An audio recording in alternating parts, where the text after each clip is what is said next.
This is The Gorge. This is a podcast where my friend Sara and I gorge ourselves on overanalyzing a game or game-related topic. This week, I am talking about the Kingdom Hearts franchise, which is on, I'm going to do this from memory, the PlayStation 2, the Game Boy Advance, the DS, the PSP, Indeed. The PlayStation 3, the PlayStation 4, mobile devices, and the 3DS, Yeah, and the 3. God, really? Man, fuck Kingdom Hearts. Jesus God, really? That's absurd. You know, like, chill the fuck out, Square. Like, chill the fuck out, guys. I really want to know, like, what the logic behind that is. Like, oh God, because it's happened. I'm almost certain. Go for it. It's like it's happened with other franchises, like Resident Evil gets released on a lot of things, or like Metal Gear Solid gets released on a lot of things, but like they generally like just progress through the next console shift, you know? Like, oh, the PS1 leads to the PS2, and then the PS3 and the PS4. Like, right. And or if it's like a franchise like Metal Gear Solid, at least it'll all be consistently on one like company, like it's all under Sony's products. Like, Kingdom Hearts is pretty much the only franchise I know that not excluding like, remakes or ports or whatever, because those can be wherever you want them to be, but like it's the only franchise I know where like each iteration, like, it migrates between Sony and Nintendo. Right. It's honestly, I think it's because like these companies come on their hands and knees to Square Enix, like, please God, help us sell this console, put a game on it, please. You know? Well, it's actually kind of interesting that you mentioned that, because the Kingdom Hearts franchise exists because of Nintendo and Square's falling out. Oh, that's right, yeah. Yeah. I did know that, actually. Yeah, because when they had their falling out, Nomura was like, dear God, we don't have the power of Mario behind our games anymore. Mm-hmm. In order to make it as a company, we're going to need to get mascot power at some point. Mm-hmm. And so he's like, who's on par with Mario? And the answer was Mickey Mouse. Well, yeah, because Mickey Mouse is probably more ubiquitous. Yeah, I keep getting, I don't know if it switches every year, but like for years I think it's been consistently like Mickey Mouse and Mario are the most iconic characters in any form of media ever, like worldwide. Like, they are the most recognizable characters. I mean, yeah, probably for the same reasons. They're easy, they're simple designs, they're easy to recognize, they represent two super major companies that are like the linchpin of childhood experiences ever, and both franchises birthed like major latchkey kids. Let's be real for a minute here.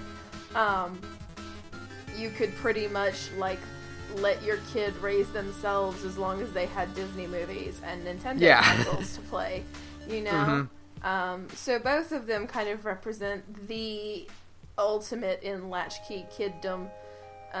So everybody has familiarity with Nintendo and Disney, which makes sense in that case for why Square Enix would want to partner up with them. I still remember, and this is dating myself, like, severely.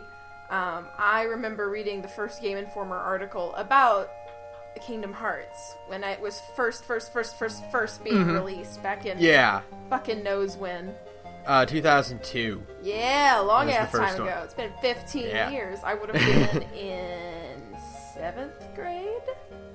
Yeah, around 7th. Something like that, yeah. I was in junior high when it came out, I know that for sure. Yeah. Because I was still friends with the guy who introduced me to Kingdom Hearts. Right. And we parted ways around high school, so yeah.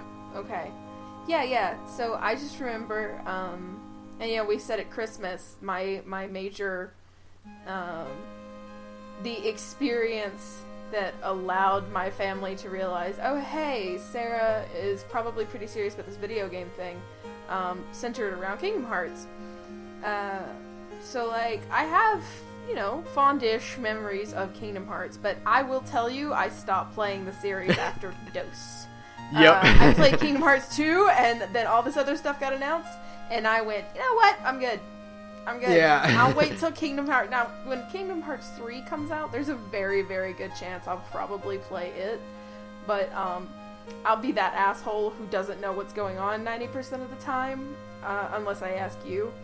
Yeah, well... I probably won't be playing any of the midquels. So, unless, like, I get real bored. I got a big enough video game backlog as it is. So, unless I get super, super bored one day, you are my Kingdom Hearts encyclopedia, my dude. Well, that's what this episode is going to be about, because, like, I debated, like, what should I do to cover Kingdom Hearts? I was like, should I do it the way we did Mortal Kombat, or I just kind of break down the storyline? No. But there's a big difference between, like, a 3-hour story mode and a 70+ hour JRPG. Yeah. It's a little hard to break it down in the span of, like, under 2 hours. Spread across several games. I mean, obviously there's something to the effect of like 20 or some odd hours of just story content for Kingdom Hearts. No, that is so much. So yeah, no, that's kind of what we're doing today. So what the idea ended up being is that I noticed this a lot everywhere, which people say that Kingdom Hearts is a confusing story. And I find that 100% of the time when people say Kingdom Hearts is a confusing story, they haven't played all of the games. Right. And like it's consistent throughout. Like every person I've talked to who's ever said like the story is confusing, it's because they haven't played it. And I'll admit that spreading it across all these systems has made it very difficult for people to get into the series at that time. Nowadays it's pretty easy. All you can just do is buy the collections on the PS3, and that's all you need. Right. And then eventually they're even going to release all of the games on the PS4 on one disc. So they gotta make that money. So I figure I would let you be the audience surrogate and come up with some questions about the series that you might be confused about or you need clarification about. And then I will do my best to answer them based on my memory strictly. Because it would be like nearly impossible to pull up the correct articles on the wiki on the fly. Yeah, no, that's not happening. So if I get anything wrong, that's because Twitter will tell you. Yep, and that's because I didn't remember it correctly or I got confused on data. Because there's a lot to get confused on. Yeah, there is. There's a lot to Kingdom Hearts. There's almost too much to Kingdom Hearts, but I'm a Fate fan, so I can't judge. The two series I would compare Kingdom Hearts as like depth of lore to would be the Fate series and Metal Gear Solid. I think it applies even more so to the Fate series because they're both kind of that same level of batshit crazy. I guess Metal Gear Solid kind of also applies here, but like not just there's a lot of it, but it's all completely batshit and full of really weird terms that like any sane person would never use in a conversation. Yeah. And it's all very dense and there's a lot to it, and one click on a wiki article will take you even further down the rabbit hole. Like, Metal Gear Solid, Kingdom Hearts, and the Fate franchise are all kind of in that same boat of complete and total insanity. I mean, I love Fate, so I can't judge Kingdom Hearts too hard because, boy, Fate's fucking crazy. Fate's fucking weird. Fate's fucking weird. At least Kingdom Hearts has got the decency to be somewhat wholesome. Yeah. Not so much Fate, but that's because it's a porn game. Yeah. So, you know. But we're gonna do the opposite of this, is where you're going to be the Fate encyclopedia for me. Oh, Jesus. At some point. So, but that's a ways down the line. Yeah. That's later. Right now is Kingdom Hearts. Yeah, so for now, why don't you go ahead and give me your first question? I got 10. All right. And they're really generic, so because I'm sure other things will come up as I ask questions. So number 1 is, okay, so what the fuck is Kingdom Hearts actually about? Because I don't actually know anymore. Okay, so, alright, so Kingdom Hearts is, the basic premise behind it is that long ago, way before any of this happened, way before even the earliest point in the series that we've seen depicted, all of the worlds were united as one. There was one grand world of light. Right. And all it was just one big planet that had a source of light, which was Kingdom Hearts. Right. And eventually, people started to crave more of that light. Right. And they got greedy, and they started fighting over it. And this led to the Keyblade War, which was a grand catastrophical war that divided the planet, the world, into smaller individual worlds. Right. And that brought about darkness. The only reason the worlds weren't wiped out is because of the purity of children. Right. So was literally called the Age of Fairy Tales. Yeah, it's very storybook. Yeah, so it's literally called the Age of Fairy Tales. And after that, so you have these worlds that are scattered across the cosmos, and they're all individual, fully realized worlds full of people and everything.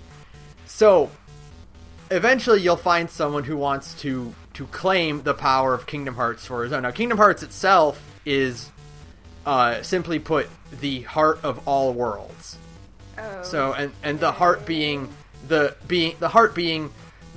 soul, the emotions, the life force of the planet, basically. Right. And if you control Kingdom Hearts, you control the heart of all things, you control the world. Right. So, you have your villain who wants to control Kingdom Hearts, and you have your heroes who want to stop him from spreading darkness to all worlds. Okay. So that's the basic gist of it? That's the basic gist of it. The basic gist is you have a very evil man who wants to control all the worlds. Right. And he wants to see what happens if one person were to seize Kingdom Hearts. Okay. And the heroes know that he's a bad guy, so they're trying to stop him. Cool. Okie dokie. So then, like, all of the... Because, like I said, I played Kingdom Hearts 1 and 2. All of those worlds used to, like, exist in one space? It's very unclear what, like, how the world used to... Because we've never actually seen how the world used to be when it was one. Right. We've seen it very briefly in the mobile game in Unchained X. Oh. But even then, we've only seen the real world in one town called Daybreak Town. Right. So we haven't really explored the entirety of the singular world. Now, what I assume happens, and this is just kind of speculation, is that when the worlds divided, they all went about their own individual development. Right. So, like, they had an initial starting point, and then they branched off into different cultures and magic powers and people and everything. That's why you have Agrabah and Olympus Coliseum and all this stuff. They're all separate worlds that went about their own, like, civilization development, basically. Okay. So, like, are they trying to bring those worlds back together? That would be a nice thing to have happen, right? But it's not their primary goal right now. Okay. Like, the worlds being fractured like this is not really hindering them in any way. Okay. It's just they used to be that way, and now they're not. Yeah.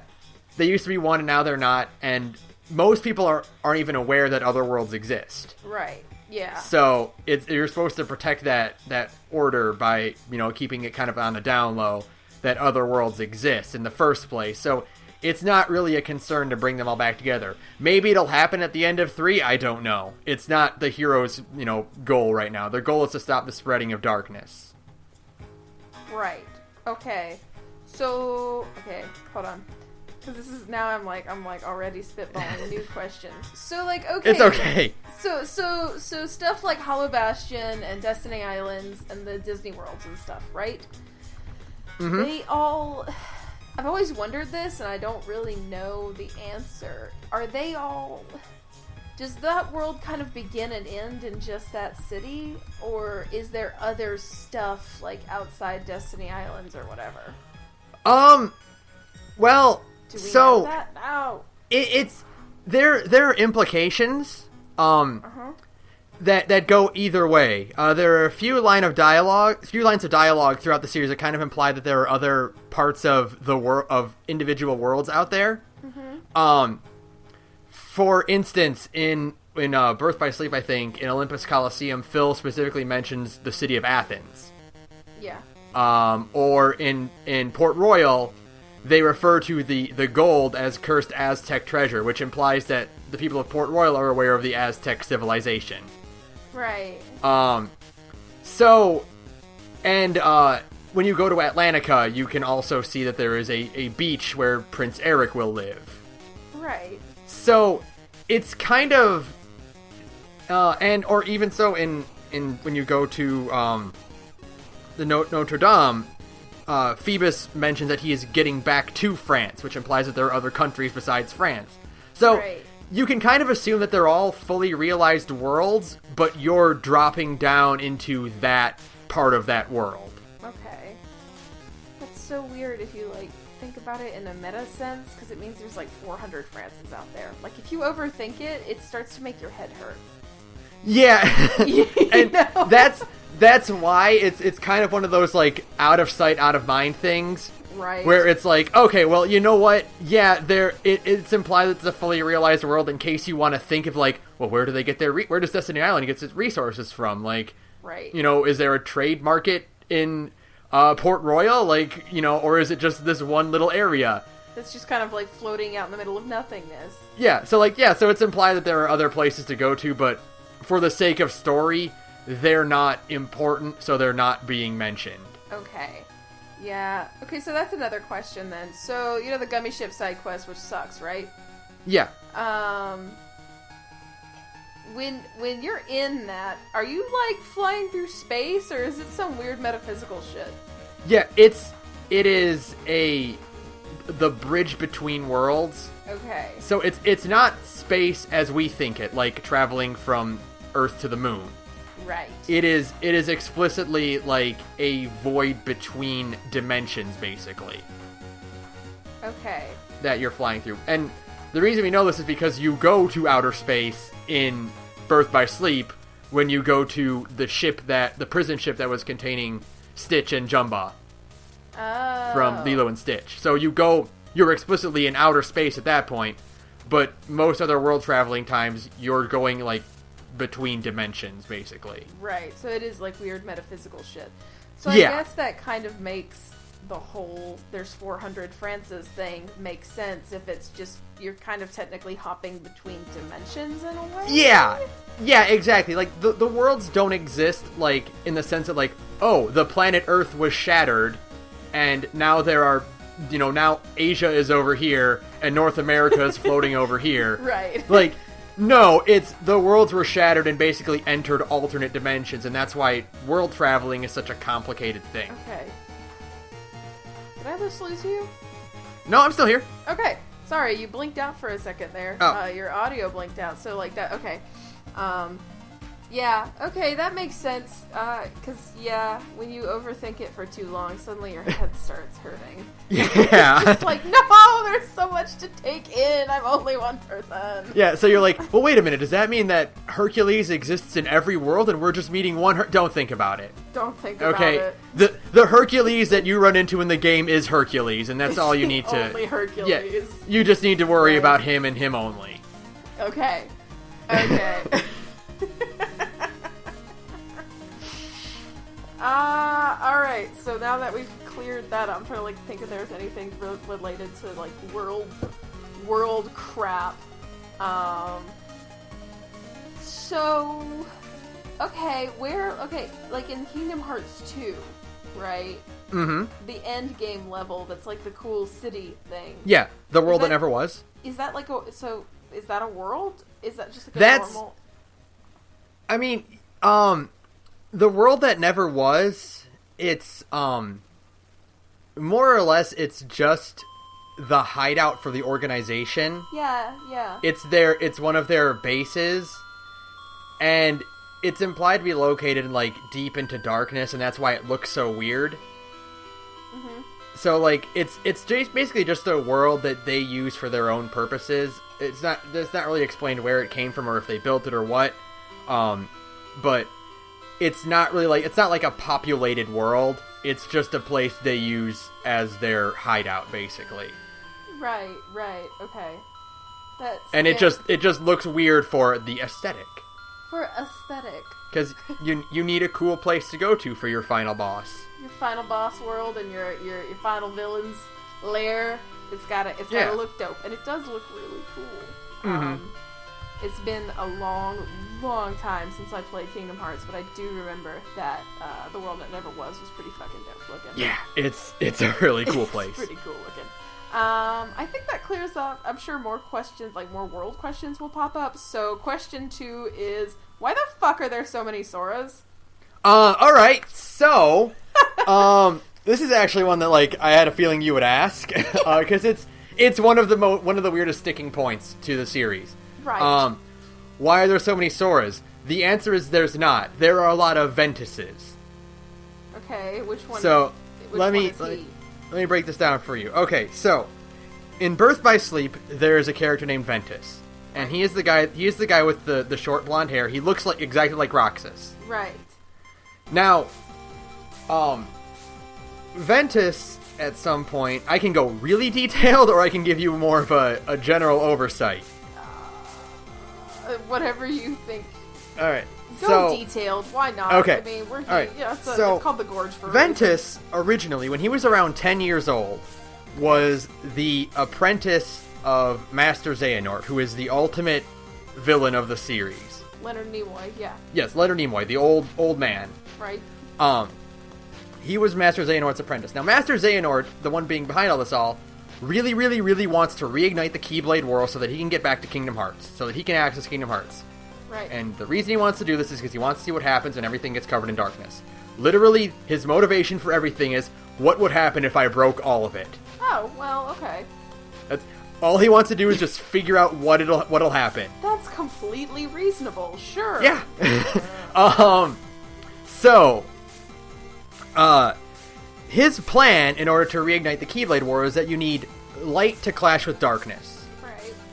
So, his plan was, I'm going to take my apprentice, who was a very cheery, good-natured boy, and he has a lot of light in him. I'm going to rip his darkness out of him, and then have him and his darkness clash. Okay. And that will ignite the Keyblade War. Right. What happened is that when he did that, because all humans, except for the 7 Princesses of Light, all humans have light and darkness in them, basically he more or less ripped out half of Ventus's brain. Oh, well that's good. Yeah, so what happened is Ventus went completely comatose and was on the verge of dying as a result of this. However, when that happened, a newborn heart, a heart that was just born, found him floating in the aether, and what happened is, more or less, they took the fractured part of Ventus's heart and basically created a save state of that in their own heart. So they kind of, like a symbiotic thing where they connected to each other to kind of keep him from falling any further. Right. They kind of preserved him that way and kind of linked up and restored the missing parts of his heart. Okay. So, and if you're wondering how that happened, right? How it happened is it just works that way. There are very, very few concrete absolute rules of the system of magic in Kingdom Hearts, and I think that's where a lot of people get tripped up. Mm-hmm. Is that, like, when you play a JRPG, like, you expect, like, okay, here's how magic works. Like Tales games have, like, a strict, like, here is how our magic system works. You can do this and Right. this and this because you can channel these. You can channel phonons through you. Or you have Right. a big thing in your brain that lets you channel magic. Right. You know? Yeah. Kingdom Hearts makes doesn't have sense. that. Right. Yeah, Kingdom Hearts doesn't have that. It just... Things happen because they happen that way. Right. It's a more Yeah. like fairy tale magic world where it's Yeah, kinda because there's so many different levels of sin. There's Greek gods, and there's Santa Claus, and there's mermaids. It's all thrown together. So magic just works because magic needs to work this way. Right. Okay. So anyway, this newborn heart kind of preserves Ventus's heart for the time being. It's like Right. I'm going to kind of back you up. I'm going to carry the burden of what you're going through. Right. And that heart was Sora's. Okay. So Sora, as a newborn baby, kind of links up with Ventus's heart to keep them both stabilized. Right. So, Sora grows up, and as a result of being linked with Ventus's heart, he takes on Ventus's appearance and takes on a lot of his mannerisms. Okay. So, things happen, the game progresses, and happens. and then Sora becomes a Heartless. Now, when you become a Heartless, and you have a powerful heart, a nobody is created too. And that nobody is Roxas. Right. So Roxas looks like Ventus because God. Sora has Ventus's heart within him. Oh God, here we go. Okay. Yeah. So that's 3 Soras. Right. So that one's pretty simple. That's just they're all linked. Sora has Ventus's heart, so Roxas looks like Ventus. Right. That's that. Cool. Now, there's Vanitas. Right. Now, remember when I said that Xehanort's plan was to rip out Ventus's darkness That's and what have them clash? happened. Vanitas was created as a result. Okay. Now, Vanitas looks like Ventus because he's Ventus's darkness. That's it. And but Vanitas also looks like evil Sora. Yeah, and the reason he looks like evil Sora is because Sora's Japanese voice actor wanted to voice a villain.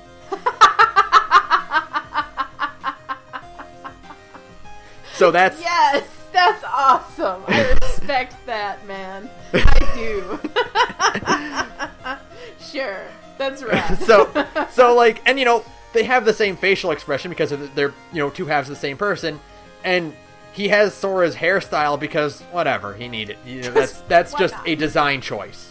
Right. There's no deeper meaning behind that part beyond I wanted him to look like evil Sora. Right. Okay. So that's 4. Okay. There's one more. Now that's that's the next question on my list is it Xion a Sora too? Yes, Xion is a Sora. Okay. And now Xion is not a nobody. She's a replica. Okay.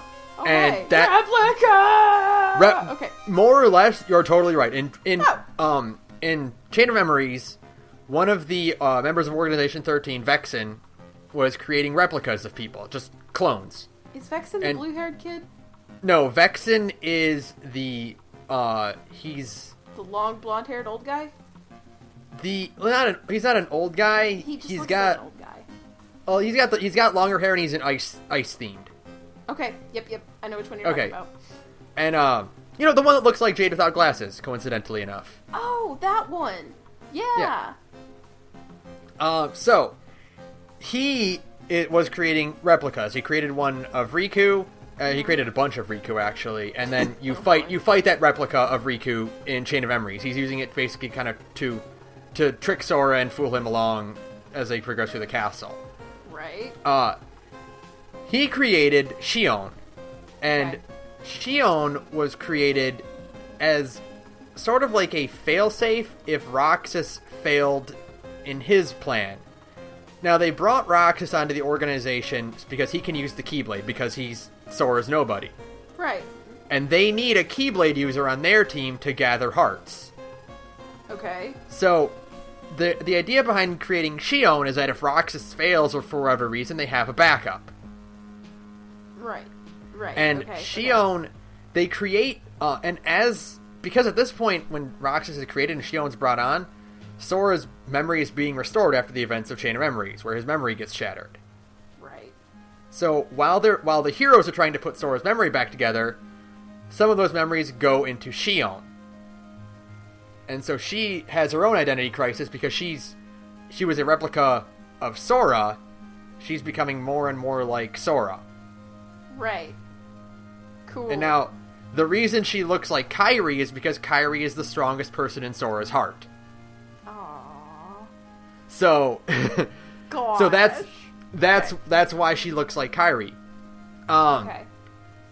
And so she's technically not like born of Sora's heart like Roxas or Ventus is or Vanitas. She is a separate individual that slowly assimilates into being more like Sora.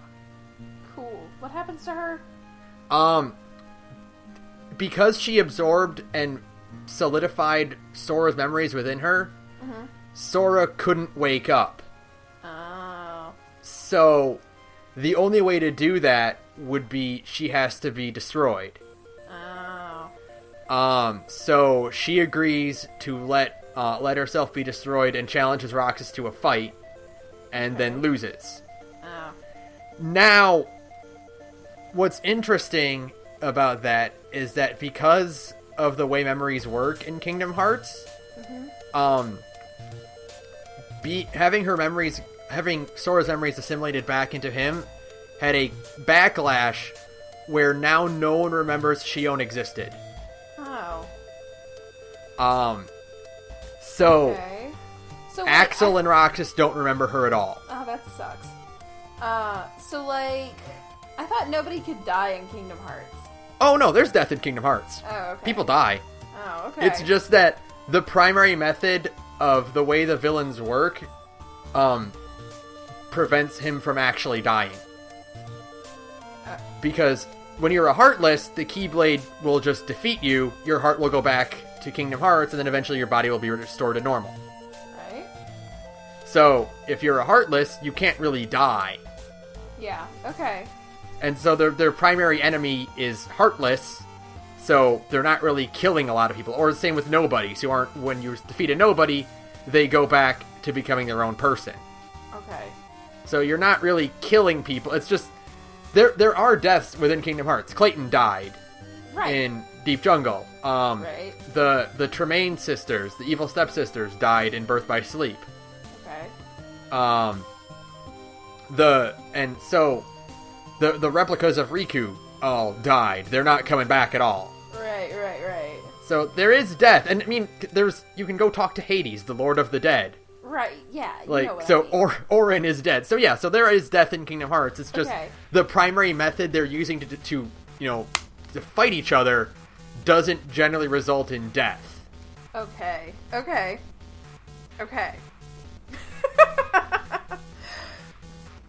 So, all that to say, when Shion was defeated and her memories went back to Sora, a part of her still exists within Sora. It's buried way, way deep down there, and even he doesn't know it's really there. But in Dream Drop Distance, when Sora is going through weird dream shit, he has an encounter with Shion within his own heart. Oh. And he has no idea who she is, but she's still around. Okay. So that's the 5 Soras. Cool. So, okay. Dream Drop Distance is set after Kingdom Hearts 2, right? Yes, it is. It is the latest or the most recent game in the timeline. It is the one that leads right up to 3. Okay, so what happens with Roxas? Because I kind of remember how the game ended. Like, I remember how 2 ended. At the end of 2, Roxas being Sora's nobody just goes back to Sora. Okay. So, Roxas still exists within Sora. Now, by that time, normally, when you defeat a nobody, they just go back to their original body, and the person comes back. When you defeat a Heartless and a nobody of a person, they reform into their own person. Right. And that's simple enough. Now, Roxas and Naminé were special because of weird magic shit. because Roxas is Sora's nobody and is also part of Ventus, he kind of developed a separate identity faster than the others. And same with Naminé. Naminé, being Kairi's nobody, who doesn't have any darkness in her heart, is a special individual as well. So Naminé and Roxas still sort of exist as separate individuals within their respective somebody's hearts. Okay. Now, for the most part, that doesn't happen. Like, at the end of... during Dream Drop Distance, Axel comes back as a full person named Lee. Right. He doesn't have Axel within him, because he didn't develop his own, like, individuality, while he was a nobody. Mm-hmm. So he's just Lee. There's no other person within him. Roxas and Naminé are special because they had time to develop their own personalities and stuff. So they exist as separate individuals within their host. Right. So is there anything... Like, is anything, do you think, gonna happen there? I guess this is getting into Speculationville, but whatever, because I've always kind of like... I always liked Roxas and Naminé in Kingdom Hearts 2, and I was always kind of like, man, it's kind of a bummer that they don't get to exist on their own. Well, they were mentioned pretty significantly within Dream Drop Distance. Okay. And they appear Roxas appears in the opening cutscene as one of the Keyblade wielders fighting against Xehanort. Now, that's not concrete evidence that Roxas will be there, but Roxas has not been forgotten. Right. Roxas and Naminé continue to make appearances throughout the series. Whether or not they'll develop into their own beings by the end of this, I'm not exactly sure, but they still have stuff to do in the story. Right, yeah, that's kind of like I was always a little like, it's kind of bittersweet at the end of Kingdom Hearts 2, because you're like, oh, Naminé and Roxas are cool people, and they're like their own kind of person, and then they don't get to be, and it was like, oh, that kind of sucks for them, even if it's like a bittersweet thing. And Sora actually agrees with that. Yeah. There is a cutscene within Dream Drop Distance where Sora and Roxas meet back up, with it when Sora's dreaming and going through his own memories and heart, basically. Where he talks to Roxas, and he says that he wanted to tell Roxas mentions that it could have been the other way around. Roxas could have been the one leading the charge, basically, and Sora could have been inside him, but it had to be Sora because Sora's nicer. and he says something along the lines of, like, I'm glad to be part of you. And Sora tells him that, no, you're your own person. Yeah. He believes that Roxas is a separate individual from himself. He's not part of himself. Right. And so, I'm sure given the chance, Sora would love to see Roxas come back as a separate individual, but there's nothing that we've seen so far that would imply that would happen. Yeah, okay. But it is, Kingdom Hearts, and Magic can just kind of do whatever it wants. So we'll see when Kingdom Hearts 3 never comes out. But in essence, you can kind of think of it like Sora is a fusion. Yeah. At this point. He's a 4-way fusion between himself, Ventus, Roxas, and Xion. Okay. Boy, that is a lot to put on a 16-year-old kid. But yeah, okay. That's a lot. Okay, so let me think. I think that covers I think that's all the Sora-related insanity. Does that answer your question? Kind of. It's still, like, I get it, but I'm also just like, good God. It's just so much. You need, like... Now, keep in mind, this has been spread over 12 years and 8 games. It hasn't been spread over 20 minutes of me telling you what's happening. I know, right? It's been... I can't believe it's been 12... No, it's coming... Wait, when did you say Kingdom Hearts 2 came out? Or 1 came out? Kingdom Hearts 1 came out in 2002. Kingdom Hearts 2 came out in 2005. 15 years we've been putting up with that. I know that Kingdom Hearts 1 comparatively is pretty fucking simple compared to 2 and onwards. But we're going on 15 years of this crap. Yeah. Oh my God. Oh, we're gonna be Kingdom Hearts is gonna be around forever because 3's never coming out. Listen, if they want to keep like incrementing it and giving me like more Phantom or more not Phantom, Ground Zeroes. Yeah. Fucking bring it on. I'll play. Like you have to understand. I don't want Kingdom Hearts 3.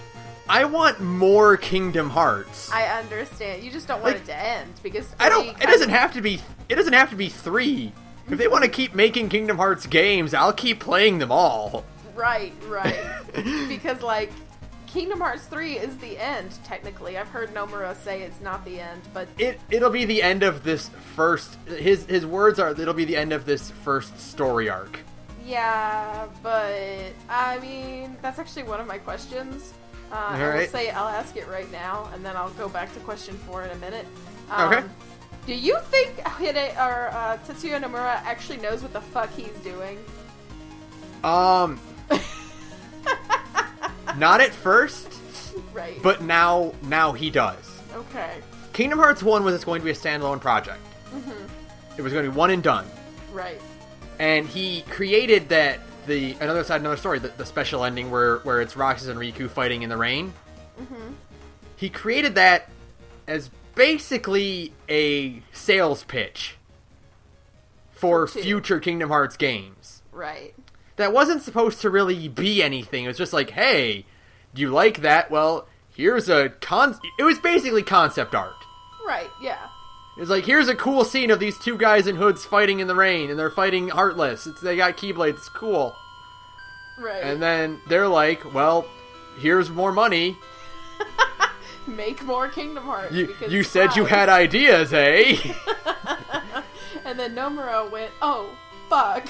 I had to come up with more ideas. Oh, shit. So I think by Chain of Memories and 2, he was kind of writing by the seat of his pants. Mm-hmm.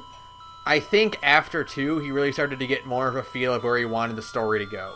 Right, okay. And now I'm pretty sure he knows what he's doing. Like, he knows where the story is going to go and what's going to happen in it from now. There's a lot that needs to get resolved in 3, though, right?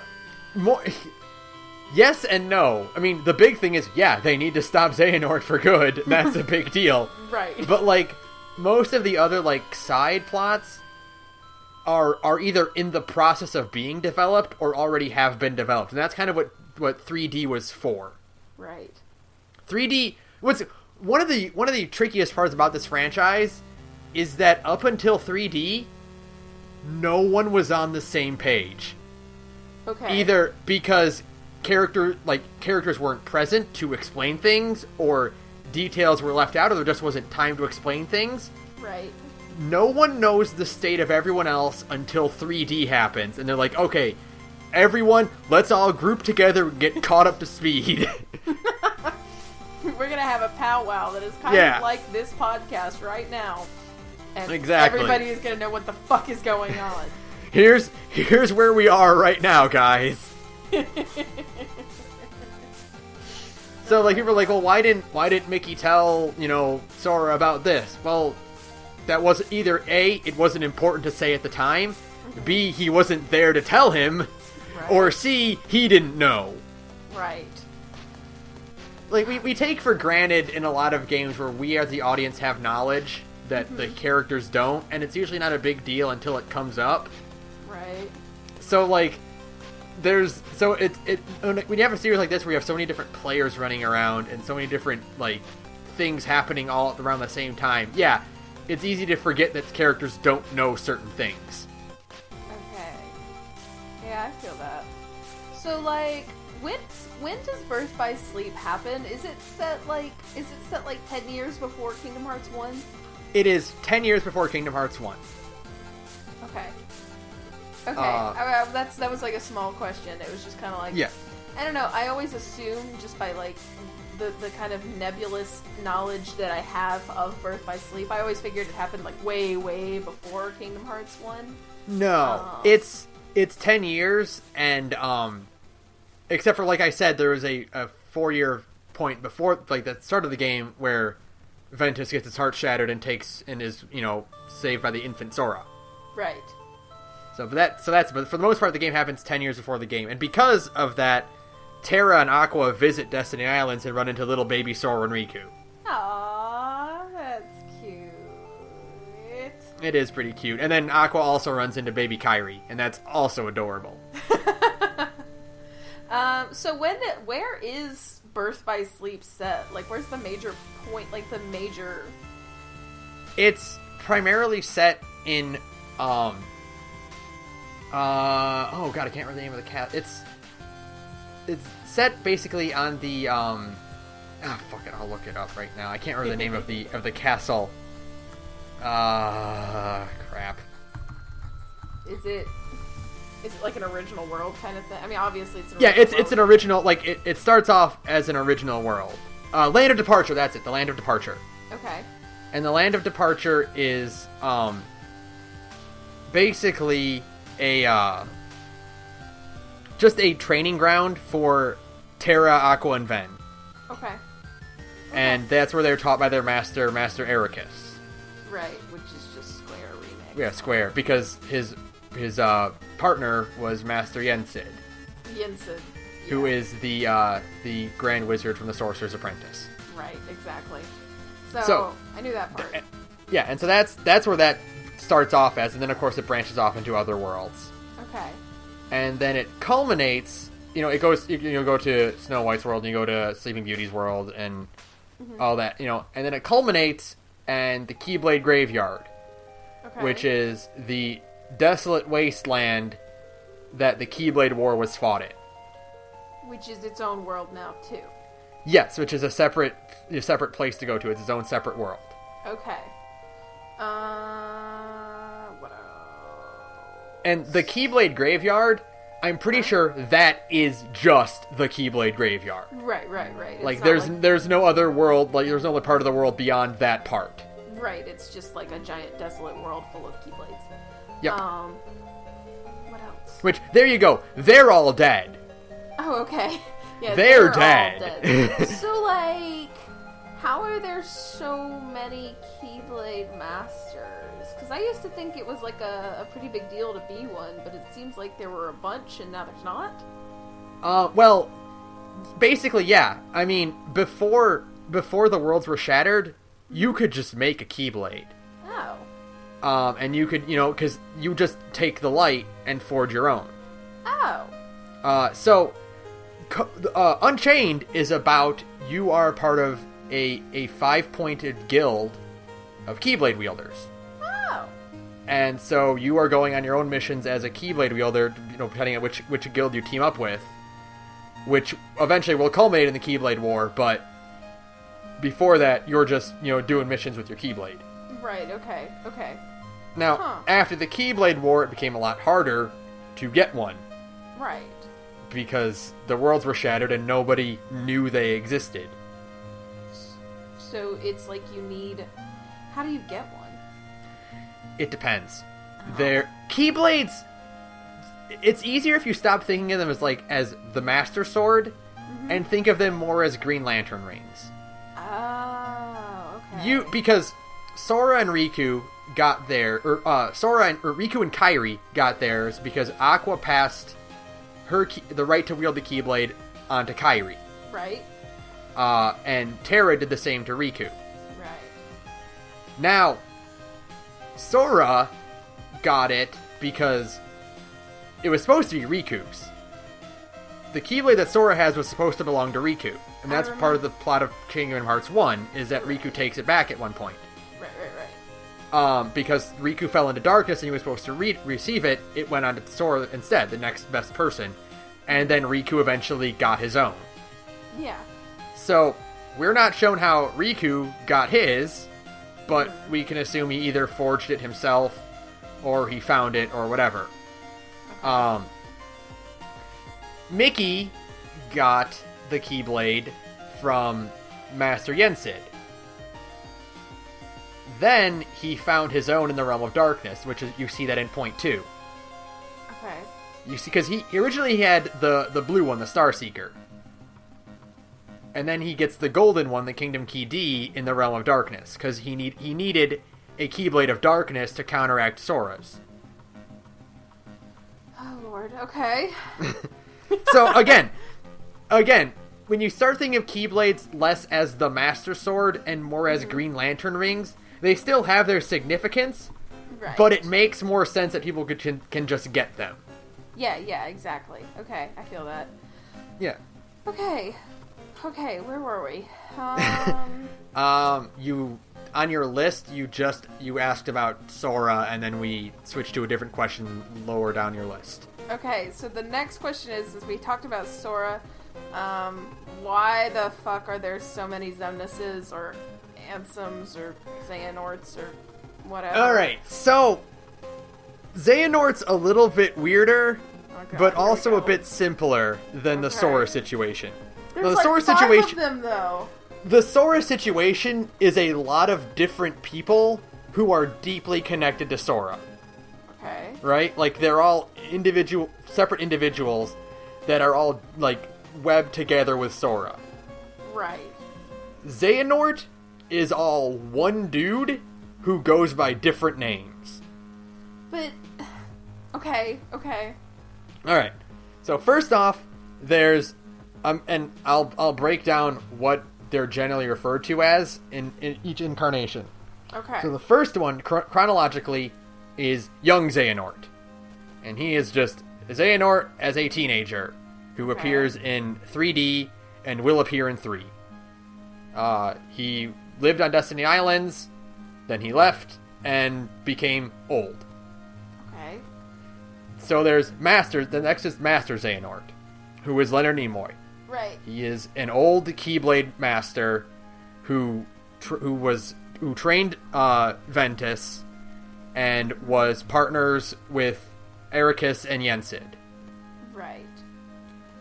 So, he is like, I'm old.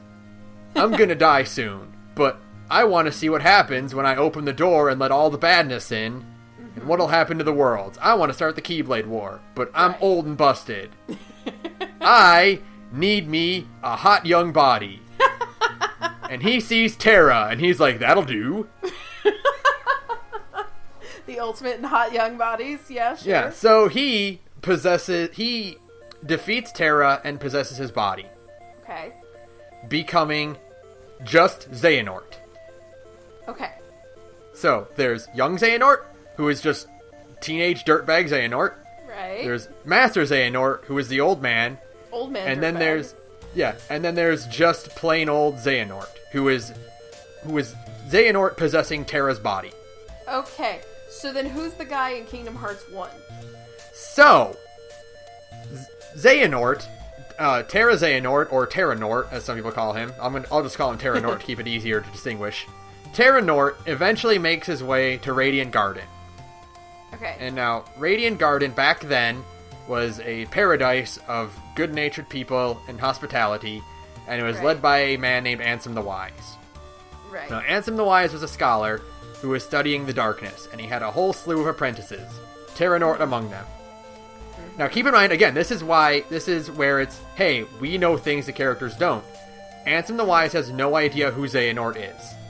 He has never heard of the name Xehanort before. He just thinks it's just some guy who has amnesia, and he's gonna help this kid out.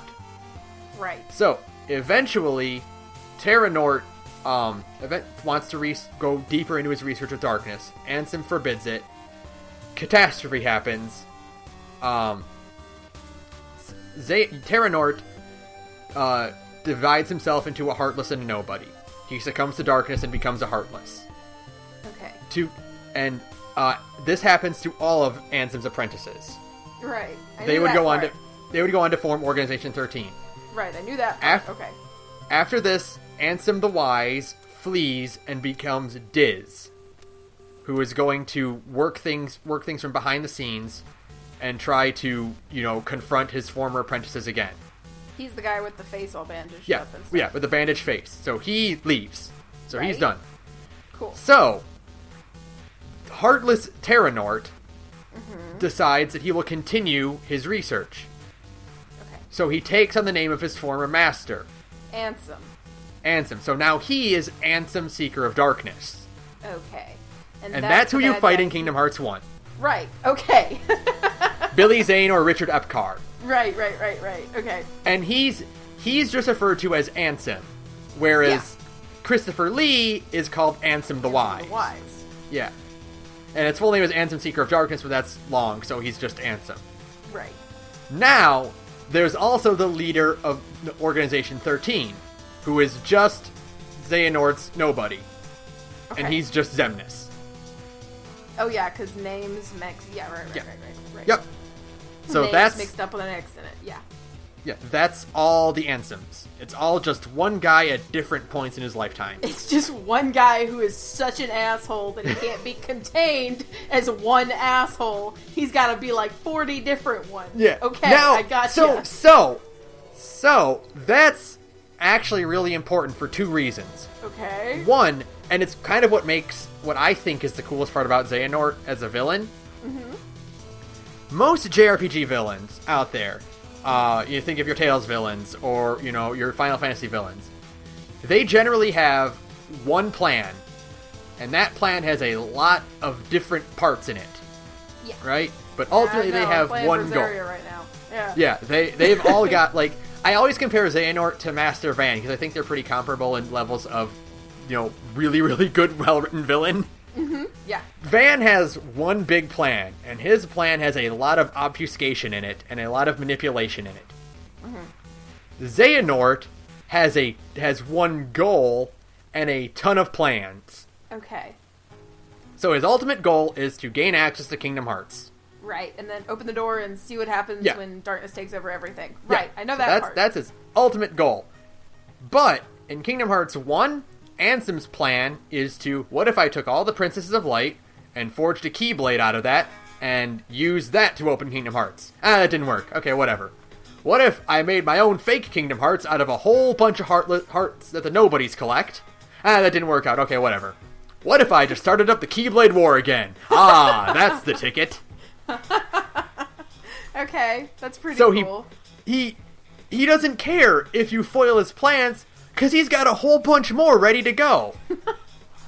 Right. He's the fucking puppet master asshole with a 1,000 plans. Okay. Exactly. And pretty cool. The second part of that is that, as it stands right now, one of the best way, his current plan to get access to Kingdom Hearts is to forge something called the Kai Blade. Which is spelt with an X. Yes, because it's not with an X, it's with the Greek letter Chi. Right. But most keyboards don't have Greek letters on them, so we just call it the X Blade. Or, it's technically called the Keyblade, because that's how you pronounce it. But, even Xehanort himself says, people also call it the Kai. Because it would be really fucking confusing if you had everybody running around calling it the Keyblade, and it's we've got 40 of those. Which they do in the game, but the subtitles are on to show you that it's the X-Blade. So, because I don't have subtitles, I'll just call it the Kai Blade. Cool. Probably smart. So, the Kai Blade was the ultimate, the big OG Keyblade, Okay. And now, during the Keyblade War, it broke. Right. Into 7 parts of light and 13 parts of darkness. Right. To open up Kingdom Hearts, you can reforge the Kai Blade by reenacting the Keyblade War. Okay. So you need 13 darknesses and 7 lights. So the heroes are we better gather up our Keyblade wielders and we better get the Princesses of Light safe and sound, because those are each 7 individuals. Right. So Xehanort is what if I were all 13 of them? So in Dream Drop Distance, Xehanort's plan is to take bits of his heart and put them into 13 individuals. Which is the apprentices. Yes, which is... So, Organization 13 was originally, I need 13 pieces of darkness. I need 13 nobodies to put my heart into. Mm-hmm. And the first Organization 13 failed, because they all started developing individuals, and they all developed their own plans, and then they had their own goals in mind. Right. So a lot of the members failed to meet his qualifications and were also defeated or defected back to the side of good. Right. So he forged a new Organization 13 made of different different hymns throughout time. Oh god, no. Yep. Oh god, this is the worst. Oh, this is the worst thing you've ever told me. Oh my god. Why? Now, it's not that bad, because... Do they all look like him? No, they're all the different Xehanorts. They're Young Xehanort, Terranort, Ansem Seeker of Darkness, Xemnas, Master Xehanort. How many is that? That's 5, and the rest of them are hooded. Oh, okay. We haven't seen what they look like. They're just the Organization 13 hoods right now. Right. Now, also, there are 2 other members. Xigbar and Saïx. Yeah! are also part of that organization. Best Boy and Kingdom Hearts Jade. Right on. Yeah. Yep. So, now, Xigbar and Xehanort have actually been friends for a while. Braig was in Birth by Sleep. Yeah, I did know that part. Yeah, and the reason he has an eye patch is because Terra fucked him up. That was actually one of my questions at the very bottom, is Xigbar is the best character, right? What?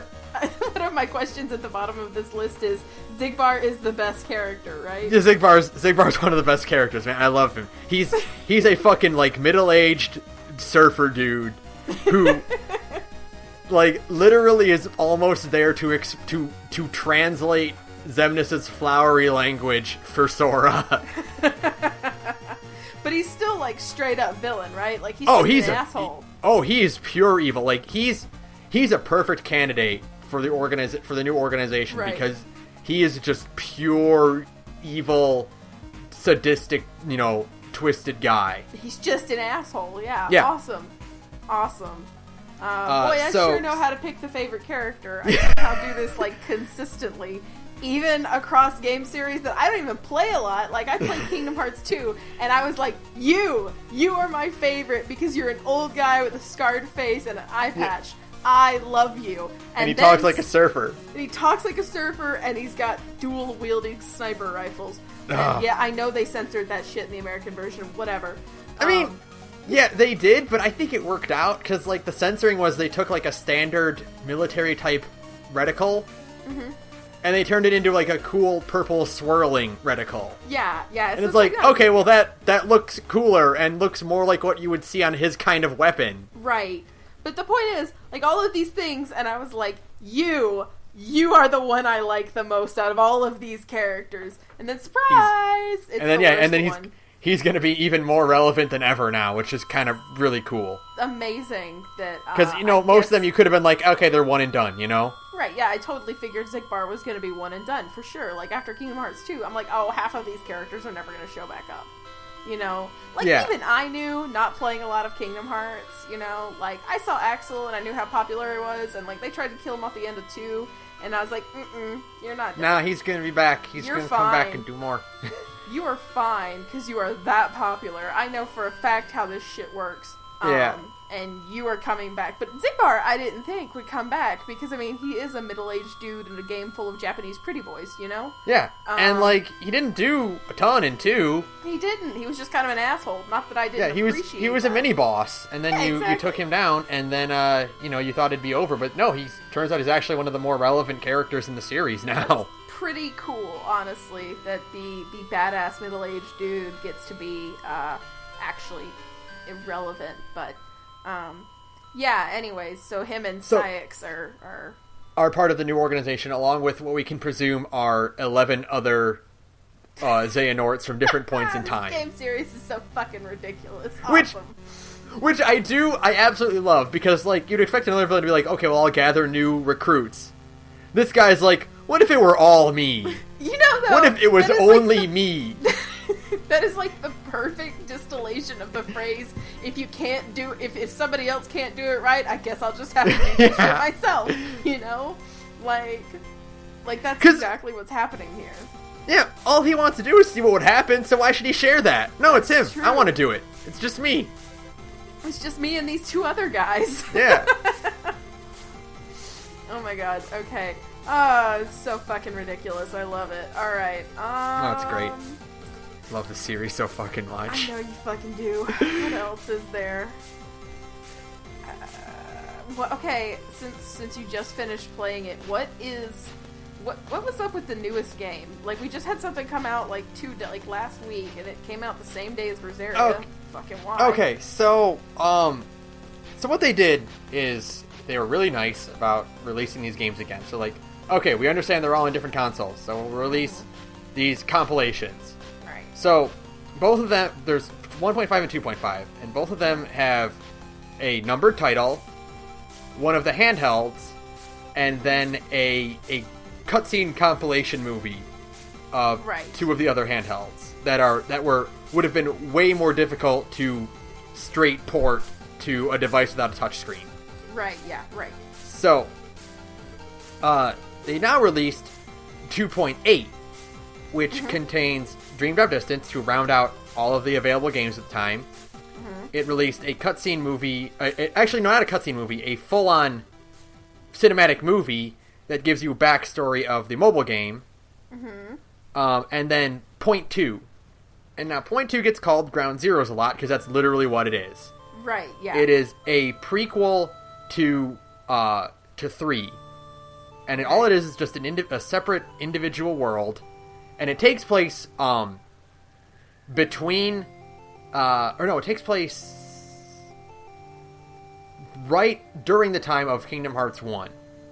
Okay. And it stars Aqua in the Realm of Darkness. Yeah. What she was doing within those 10 years that she was trapped there. Right. You've told me that part before. She ends up trapped in the World of Darkness and yeah. So that's all it is basically like it basically exists as a demo of like, okay, well here's how Kingdom Hearts 3 is going to play. Oh, okay, that's cool. And it also gives a little bit more context to certain events and what happened. Like, well, Aqua was in the Realm of Darkness. Well, why wasn't she at the end of 2 or end of 1 where you see into the Realm of Darkness? Oh, okay, well that's why. Okay. Why? Basically, and the Yensid himself actually lampshades this later on. Mickey kind of set off Mickey, in order to close the door of Kingdom Hearts and to keep it sealed, you need a Keyblade of Light and a Keyblade of Darkness. Right. So, a lot of the people have the Keyblade of Light locked down. You know, pretty much because they all live in the Realm of Light. So, you need a Keyblade of Darkness. So, Mickey goes to the Realm of Darkness to get one. Now, getting in the Realm of Darkness is a very difficult thing. It's not very likely you'll get back out. Right. Much less if you have someone else with you in tow. It's even harder to do that. Oh. So, Mickey runs into Aqua while he's searching for a Keyblade of Darkness. And the reason Mickey doesn't help Aqua escape is because he wasn't expecting that. Okay. And they have to improvise very quickly because, again, miscommunication means that Sora and Riku don't know what's going on. Right. So, basically, while Sora's fighting Ansem back out there in the Realm of Light, Mickey and Aqua are desperately trying to get to the door in time. And Aqua gets ambushed by a swarm of Heartless and is unable to continue going. Okay. So it's only Mickey's the only one who is able to manage to escape. Right. At that point, because it was just a half-cocked plan like that. And later on, Yensid mentions that to Sora and Riku after the events of 2. When they're like, why didn't anyone tell us that Aqua is there? And he straight up says, 'cause you would have tried to rescue her and failed. Right. Like, just flat out, you wouldn't have done it. Right. You would have run off, you would have failed, we'd have to rescue you guys then. Yeah, and then everybody be straight up fucked. Okay. Yeah. So, that's what Point 2 was. Point 2 was just more additional context, but mostly it served to let us play Kingdom Hearts 3 a little bit. Right, kind of give you an idea of what Kingdom Hearts is going to play and look like. Holy shit. Yeah. Dude, that game is beautiful. That game's so fucking beautiful. I wish they would let me take screenshots in the PS4. I don't know. But they block it. Why the fuck are they They do it in fucking Berseria too. I don't know why they're blocking screenshots. It's like, I want to show you how beautiful this game is. I mean, like, The only thing I can think of is they don't want spoilers leaked. But I mean, come on. Yeah, but I mean, like, dude, I want to show people this cool place I'm in is so cool looking. It's like free advertisement for you idiots. Come on. Oh my God. It's not a spoiler if I just show you this cool environment. Please, I'm dying. I want to show people how pretty these games are now. Because that's sweet fucking 60 FPS. Oh God, that's right. That's why I'm really excited for the 1.5, 2.5 compilation, is because I'll get to play Kingdom Hearts 1 and 2 in 60 FPS. Oh my God! And honestly, when Zestiria came out for the PS4 and it was hard locked at 30, and everybody was like really pissed off about it. I was like, I don't get it. What's the big deal? It's just, it looks smooth at 30 frames per second. Yeah. And then there's nothing wrong with locked 30. And then I played a game in 60, and I was like, I'm never going back. Oh, it's so buttery smooth. It's so smooth. Oh my God, it's beautiful.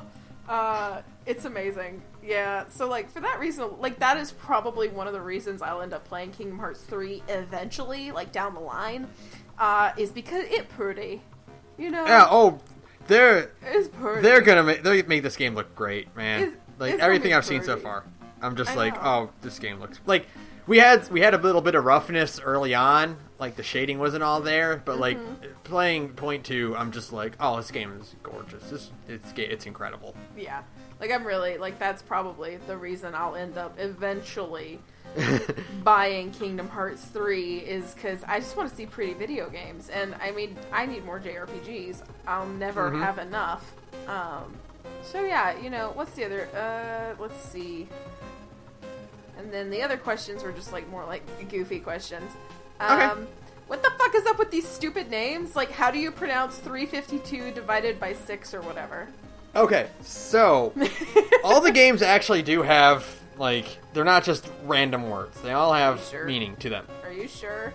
Yeah, so, Chain of Memories is referring to the concept of memories in general. And the plot of that game is that you go to Castle Oblivion. And Castle Oblivion is a Organization 13 hideout, and it has a security measure in it. And that security measure is, as you progress through it, your memories are wiped. Oh. It turns out that security measure is just Naminé. For whatever reason, Naminé can manipulate memory. Because magic. We don't have to fucking explain it. Because she is a weird anomaly. Right. And that's why. Right. So, as they progress through the castle, Naminé is manipulating and removing Sora, Donald, and Goofy's memories. Okay. Because that's what the organization wants her to do. Right. Okay, side question, because this is actually one of my other questions. I think you already told me, but I've kind of, like, I'm not... What exactly is Naminé? Because, like, she can't exactly be a nobody for Kairi, because Kairi doesn't have any darkness in her to make a Heartless?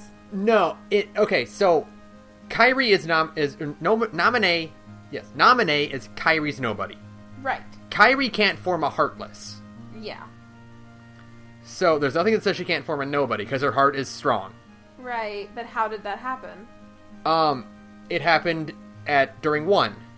You're way back in Kingdom Hearts 1 when you go find Kairi in the secret area. Oh, and you gotta fight fucking Riku? Yeah, and no. It's in the beginning of the game when you're still on the islands. Oh. And there's the part where you go to the secret area and you find Kairi and she's very, like, lethargic. Yeah. And she gets kind of flung into Sora. Mm-hmm. She lost her heart there. Oh. Okay. Now, because she can't exist as a Heartless, her body just goes comatose. Okay.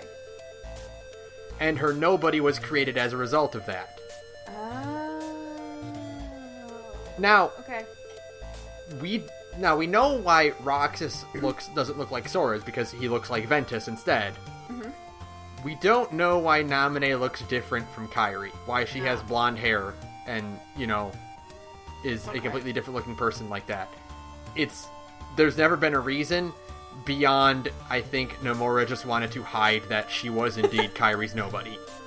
Which is also the reason that Roxas originally has blonde hair, is because he wanted to hide the fact that Roxas is Sora's nobody. Right. It's all for the twist. Yeah. Yeah. Right. So it's just Namine is a special and unique and weird nobody because she's the nobody of someone who couldn't form a Heartless. Okay. Cool.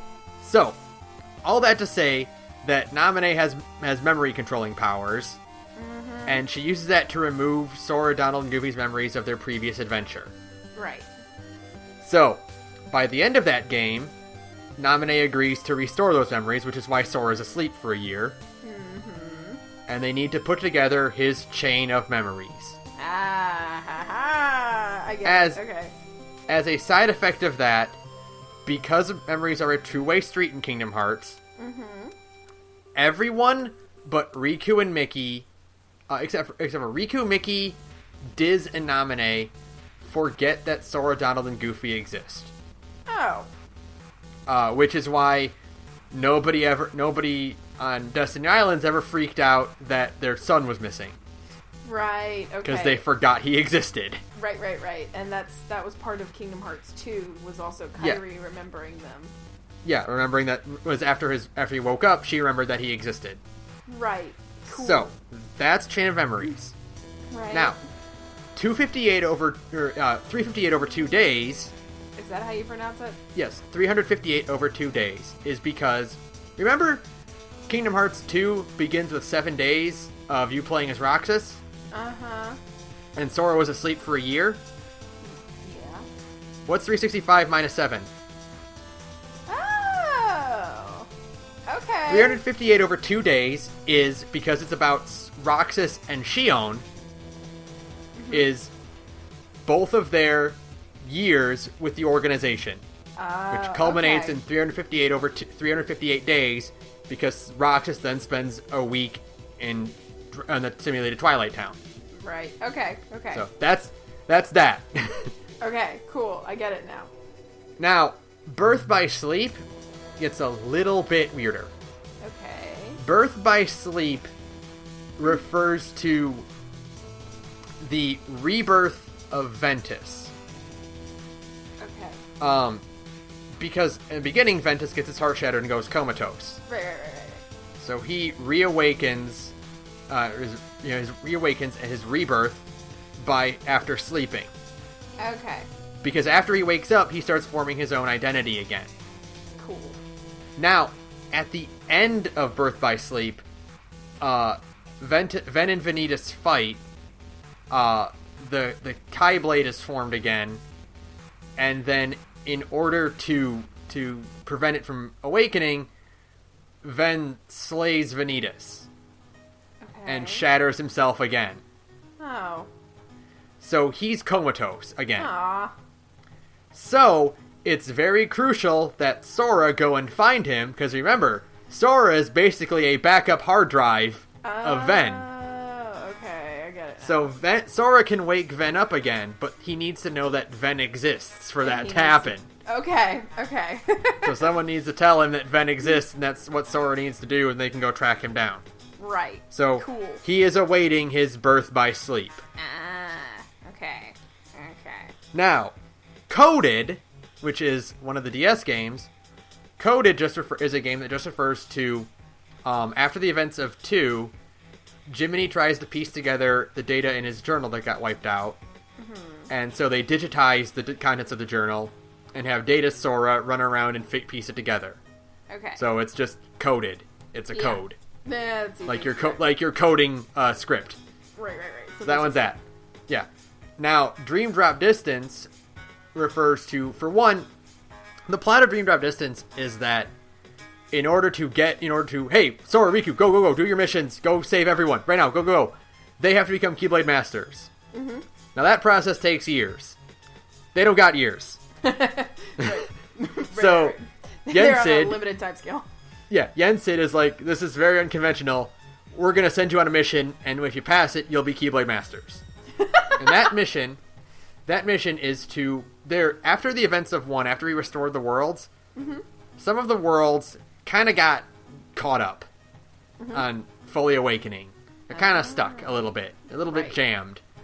So their job, and they're called sleeping worlds. So their job is to go to the realm of dreams and go wake those worlds up by sealing the keyholes. Okay. So, dream. Right. Drop refers to the drop system in the game, which is, in order to swap between Sora and Riku consistently, each character has a time limit. Oh. And when that time limit expires, you are automatically dropped out of that person, and you awake as the next person. Oh, so when you're neat. Sora and the time runs out, you fall asleep, and then Riku wakes up where you left Riku off. Oh, that's kind of neat. It is neat. It's also annoying because it can happen during bosses. Oh, that's. And when it happens during a boss, you start the boss over again. No. But that sucks. Okay. On the flip side, there's always a save point before the boss, and the counter is very big and pink and yellow. Oh, okay. And you can generally tell, hey, you know what? I don't have enough bar to complete this boss. I will drop now and then come back with a full bar later. Right. Okay. And Makes now sense. Distance is that you're traveling a long way, and also he wanted to make the game 3D because it's on 3DS. Right. So, I was literally about to say that. I was like, that was just because they wanted to make that it one, sound cool. distance is a throwaway, because like he wanted to be 3. Because it's going to 3DS, because they're clever like that. Yeah. Right. Yep. Good job, guys. Okay. Okay. Last. And then, go ahead. No, go ahead. I was just gonna say that, and Unchained is just because Keyblades have chains on them. Oh, right. And simple. it was technically Kingdom Hearts Kai. Right. In Japan, and we just call it Unchained in America. Yeah. Right. So we just wanted to add another letter to it. Because that's what we do. Yep. Last 2 questions. Fuck Zaldin, right? Oh. So, Zaldin is the reason that I will never 100% Kingdom Hearts 2. Because the Final Mix 2 has the audacity to be like, hey, beat Zaldin twice, but this time do it harder. No! No. I'm not... I didn't know you could make it harder than it already was. Like, I have nightmares of that boss fight sometimes still. I'll just wake up and I'll be like, no! And now, it's just, no. Now, I'm sure there are 6 strats to beat him, but fuck that shit. I don't know them. And, so that's not gonna happen. That being said, Zaldin, like, I think all the organization members are really cool looking. No, they're all really fucking dope looking. Zaldin's a really, really cool design, because he's just this giant dude with speed. He wields 2 spears in one hand! Yeah, and he's got, like, the big chops, and he's just, like, a giant dude, and you're just like, yeah, that's awesome! He's just this deep and growly voice angry man. Big angry man, and it's just fucking dope. Yeah, I feel that. Now my favorite member of the organization is Luxord. Wait, who? Because he is the gambler? Yeah, because he's just kind of there. Because he has 0 patience for anything. And it's great. I mean, he's just kind of there. He's just like a dude, and he's there, and you're like, what? His literal boss fight introduction is he shows up, he turns Donald, Goofy, Riku, and Kairi into playing cards. Right. And Sora's like, you! And Luxord goes, I'd rather we skip the formalities. Boss fight. And that's it. Like, that's he doesn't give a shit. That's like one of like his like 5 lines of dialogue in the entirety of Kingdom Hearts 2. He's like, he is 100% mook, but he's a great kind of mook. You know what I mean? And he looks cool. He's got earrings, and he's like partially a pirate, and like he just kind of looks piratey, and like he's got the gambling theme, and you're just like, cards. That's cool. And he's voiced by the same guy who voices Traverse Touchdown. Oh yeah, that's awesome for sure. Like, so, I'm behind that 100%. I mean, like, you know, my favorite is Zigbar. You know, like, I understand. Of course, but Zigbar's also a really cool dude. Like, they're all really cool. Except for Marluxia, or whatever the fuck his name is. I don't even know, because, like, I didn't technically play the PS2 version of Chain of Memories. So I only played the Game Boy Advance version, so I don't know how the names are pronounced. Like, there's one, the silver-haired, like, youngest-looking one, who was, like, the scholar. is not Zeshin, like I thought. It's Zexion. Yeah, I always thought it was Zexion, but it's still a stupid name, and Marluxia is basically like the dumbest looking member of all of Organization 13. Like for sure, he's like the of all of the generic pretty boys in Kingdom Hearts, and there's a few. It's a large portion of their cast. They're all just kind of pretty, you know? Yeah. But at least, like, they have their own uniqueness to them. Yeah, like, Marluxia is just a pink-haired, like, long-haired looking guy. He's just just a guy. And he's got a scythe, and it's like, oh, good for you. You got a fucking scythe back, you know. He's weird because he's, like, the only final boss in the franchise that is not really directly related to Xehanort in some way. Yeah, it's kind of weird. And it's just kind of dumb. Like, yeah. His design is definitely the least interesting of all of them. So you're just like, whatever, fuck you. And he's got like the pretty, he's got like the rose theme going on, and you're like, oh, really? Go away. No. And then last question is favorite boss fight. Go. Oh God.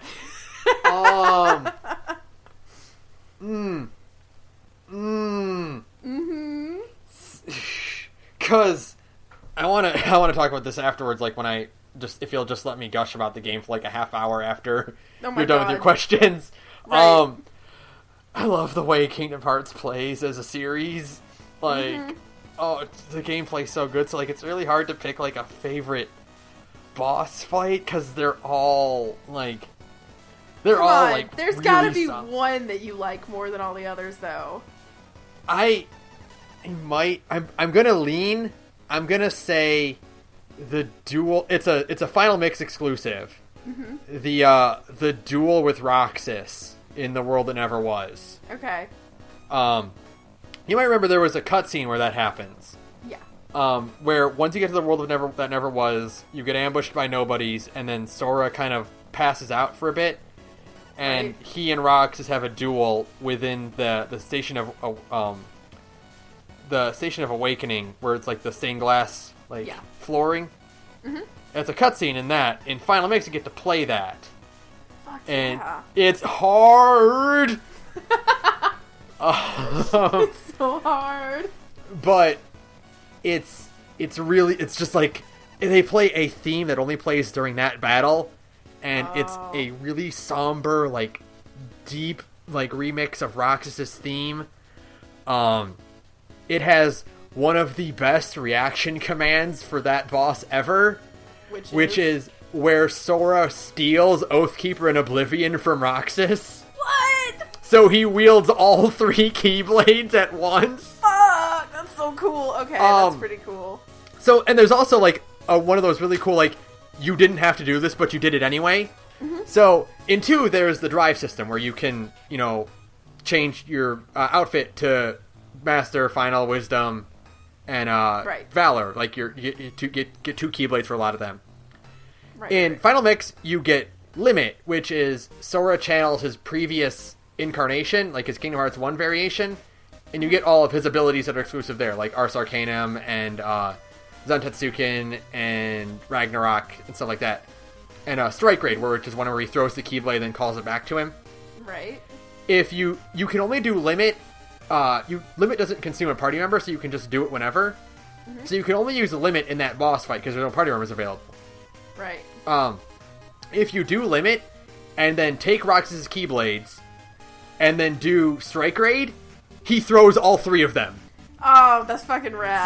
So it's like, well, you didn't have to program that because that's like a weird like set of circumstances that might not always happen. But if you pull it off, he does throw all 3 for triple the damage. That's pretty cool. Fuck, that's pretty cool. Okay. Yeah, and so, like, he's fighting them, and, like, he doesn't, like, carry them, of course, that'd be dumb. They float around, like, behind his back. Yeah. But, like, it adds to his combo, and it's just like, oh, it's so cool. It's cool. Yeah, that's pretty cool. Close second would be, the final fight with Xemnas, because of that finisher. That finisher, though. No matter what anyone has to say about Kingdom Hearts, show them a GIF or a webm of the laser dome. Yeah, and the laser dome is so fucking cool. Alright, that's dope. That's real dope. It's so fucking cool. Like, really, I am of the belief, especially in, like, action JRPGs, and any game, really, other than horror games, but, like, especially, like, wish fulfillment kind of games like this, and, you know, like, certain stuff like that, your ultimate goal should always be to make the player feel as cool as fucking possible. Yeah. Like, because video games are at least in part a wish fulfillment thing, unless you're, like, trying to say some other kind of, like, thematic thing. Like, you know, it doesn't apply to everything, but if you're having, like, a cool boss fight... If you're playing an action game, and you know, or you're playing, like, a shooter or something like that, like, you wanna be like, you wanna feel like a big tough guy. You wanna be the cool like person doing the cool things. Yeah, so, like, your ultimate goal in situations like that should be making this person the player feel like a total badass. You never feel more badass than the Laser Dome in Kingdom Hearts 2, for sure. And this is coming from somebody who does not play Kingdom Hearts. Yeah. The final fight of Kingdom Hearts 2 is so fucking good. It's just awesome. Now, I will, also one I forgot, like, I think there's one that I actually like more. I think the final boss in Point 2... Oh, yeah? Can almost beat the Laser Dome. What? Because it's one that you actually have more control over. One of the things they added in Point 2 that's kind of, I think it's going to be exclusive to Point 2, is that you have, instead of reaction commands, you have situation commands. Okay. Which is, you have a little meter above your attack, or like your life bar. Which is, and the more, if you just do a bunch of standard attacks, you get a powerful finisher when that meter builds up. Right. If you do a bunch of fire spells, you get Firaza to finish it off. If you do a bunch of thunder spells, you get Thundaza. You know, the fourth level spell, you do a huge... Thundaza is basically Aquacat's indignation when she does Thundaza. Yeah, that's pretty fucking cool. Okay. When Mickey joins your party very briefly, you get one where, if you do a bunch of standard attacks and Mickey's around you, you do one where you and Mickey basically do flash steps in midair, like, into enemies. So, like, you're just, like, dashing back and forth through enemies. On the final boss, there is a exclusive, unique version of that, where the final boss is a giant, massive swarm of shadows. What? That you just start, like you remember the opening, like, the very first trailer they had for Kingdom Hearts 3, where it shows Sora fighting that, like, spiral of Heartless? Yeah. You fight that. Oh, fuck yeah. Awesome. And it's really cool, and it's super big and crazy, and you do, like, a unique variation of it where I can't, like, describe, like, what they do, because, like, it's a bunch of cool acrobatic teamwork, dual tech stuff, but, like, yeah. I'll try to link you a clip to it on YouTube afterwards, because I'm sure there's gonna be one up there already. But, like, sure. It's super, super dope, and that's pretty cool. And it's not like a reaction command, like in where it's just mash X and triangle. It's like you are doing it. Yeah. Like you're making that cutscene happen, basically. Right. That's cool. So it's super fucking cool. That's pretty fucking cool. Yeah. Okay. So yeah, those are my 10 questions. All right. About Kingdom Hearts. So I hope. Yeah. I feel like I've been informed. I hope that, like, helps kind of contextualize a lot of things, because, like, again, it's their own fault for releasing it on so many different platforms and making it, like, almost impossible to get the full story, you know, unless you are a diehard like that. So there's a lot of things being confused, because, like, there's a lot of... Every game is important. There aren't any side story games. Yeah, and the problem is, it's like, you know, it's definitely, in a way, it's almost like a kid's... The reason it works for kids is because, frankly, kids have more free time. You know what I mean? Yeah. They don't work a full-time job, so it's not like you can really invest... Jesus God, the 60 hours per disc to be ready for Kingdom Hearts 3. You know what I mean? Like... So having this little primer is good. So when I do eventually play Kingdom Hearts 3, it might make a little bit more sense to you. It might make a little bit more sense, because, I mean, I'll probably get caught in the Kingdom Hearts 3 hype train, for sure. Let's be realistic for a minute. Honestly, like, you should pick... I think the 1.5, 2.9 disc is only going to be $40 anyway. You should pick it up when it comes out. It's going to come out in, like, middle of March. I might. Because... Birth by Sleep is a really, really, really good game. Yeah. you would really like Birth by Sleep. Yeah. I think, like, out of all of them, I think you would like that one the most. I feel that. I really liked Crisis Core, and it was made by that team. Yeah. It basically is Kingdom Hearts' Crisis Core. Right, where it's, like, surprisingly good and surprisingly dark for that installation of the series. Yeah, I mean, that game ends with the heroes losing. Yeah, for sure. All of them lose. Because it's a prequel game. Prequel games are supposed to be that way. Well, these characters aren't in the main game. I wonder what happens. Oh, they lose. Oh, no. They're doomed to. Yeah. So, I love Kingdom Hearts a lot. I do. I just, like, someone just, like, I think it was actually on Penny Arcade, where they're like, to explain, like, the appeal of it, it's like, imagine if it were, like, your favorite thing. Like, imagine if it was Kingdom Hearts, but, like, for you, like, what if instead of Disney characters, they were all Tails characters? Those games actually do exist, and they're not very good. But I get what you mean. But I mean, like, if it were good. Like, if it was okay, well, you know what? Go team up with Lloyd, and then go team up with Yuri, and then go team up with Luke. I know. And, like, that's your game. Or, like, what if they were all Nintendo characters? What if you were teaming up with Mario and Link and Donkey Kong? Yeah, that's cool. So, like, that's... If you're a big fan of, like, Disney and stuff, like, that's the strongest appeal of it, is that, like, you get to go around, and Sora makes a great player avatar character. Right. For that regard. So it's just go around and have fun and meet these characters, and you get to see Mickey Mouse do cool things. Right. Like, I joked about it earlier with you, like, during the Exilia podcast, but, like, no, after playing Dream Drop Distance again, like, no, King Mickey is Gaius. He's, like, the coolest guy in the series, right. But what I mean is that, like, when playing 3D, some of the sleeping worlds you go to, because the way they do it is that, like, the sleeping worlds, you go to them at various points in their timelines. Mm-hmm. So, like, that's why you can go to visit certain worlds again. It's because they take place earlier in the timeline. Right.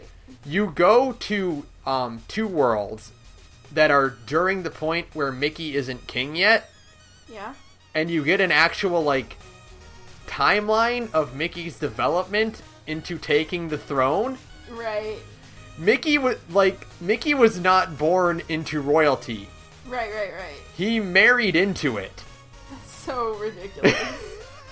Like, so you meet him in Kingdom Hearts 2, you go to Timeless River, and you meet Mickey when he is just a punk kid. Right. Who works on Pete's boat. Right. Then in Dream Drop Distance, you go to the Symphony of Sorcery, where you see him being an apprentice sorcerer, the Sorcerer's Apprentice. Mm-hmm. And then you go to the Land of Musketeers, where you see him learning how to sword fight and being an adventurer with his companions Donald and Goofy, where he meets the Princess Minnie. Right. And then you played Birth by Sleep, which is 10 years before that, where he is the new king of Disney Castle. Right. And he's learning how to wield the Keyblade because he has both magic and swordplay mastered. Right. So it's like, it's one of those, like, you didn't have to do that, but you did anyway. Like, okay, Mickey's a king. We can just accept that. Of course he's the king. He's Mickey Mouse. Right. If he's going to be anything if he's going to be anything in the Disney canon, he's going to be the king. Right, because he's Mickey Mouse. He is in charge of the Disney canon. Like, the Disney canon. And so you're just like, okay, well, he's always been king. No, he married into it by marrying Princess Minnie, and before that, he was an adventurer. Right, that's pretty awesome. So it's just, like, really cool. Right, that they even bothered to kind of... Yeah. You know, like, they even bothered to explain all of that. Yeah. Yeah, and, like, so it's just...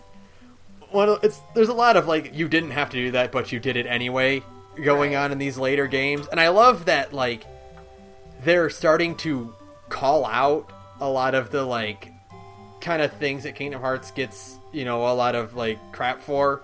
Mm-hmm. Like, being complicated is Dream Drop Distance has story synopses for all the previous games in it.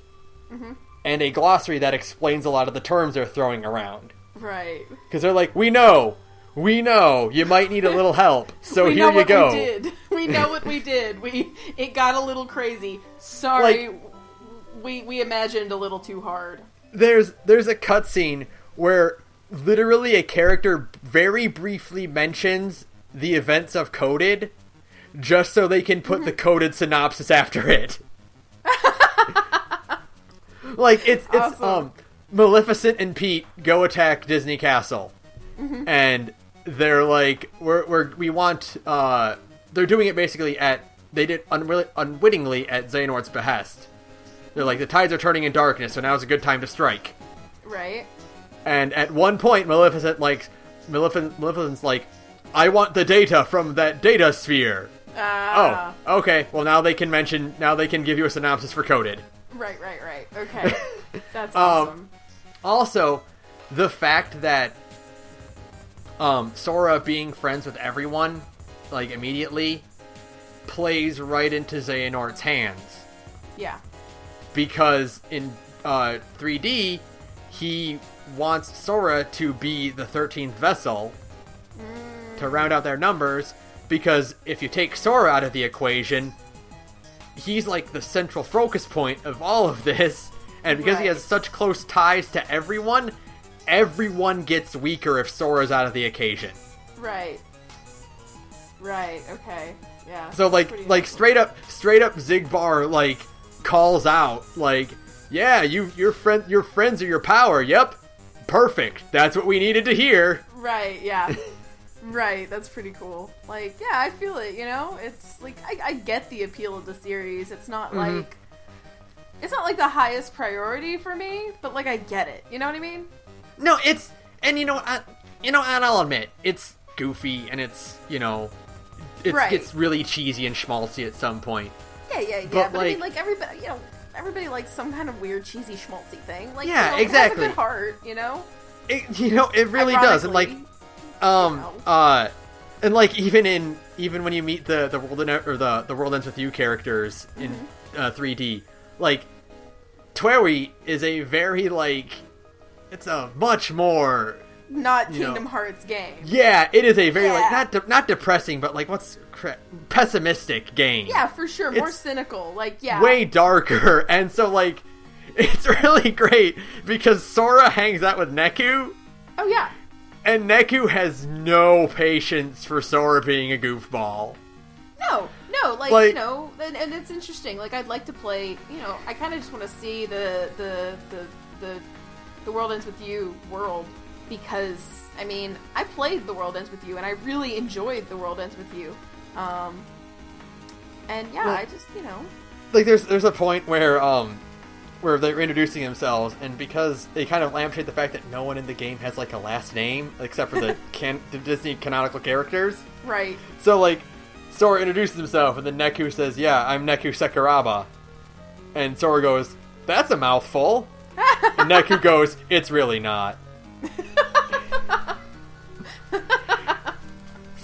Okay, that's pretty cool. Yeah, like, I get it. Like, I get the series' appeal. It's not, it's not for me. Like, not too much. No. Like I said, just for, like, the nostalgia factor alone, because I was so excited for Kingdom Hearts 2, I will play 3. Like, you would have to, nothing can stop me from playing Kingdom Hearts 3, but it's never coming out.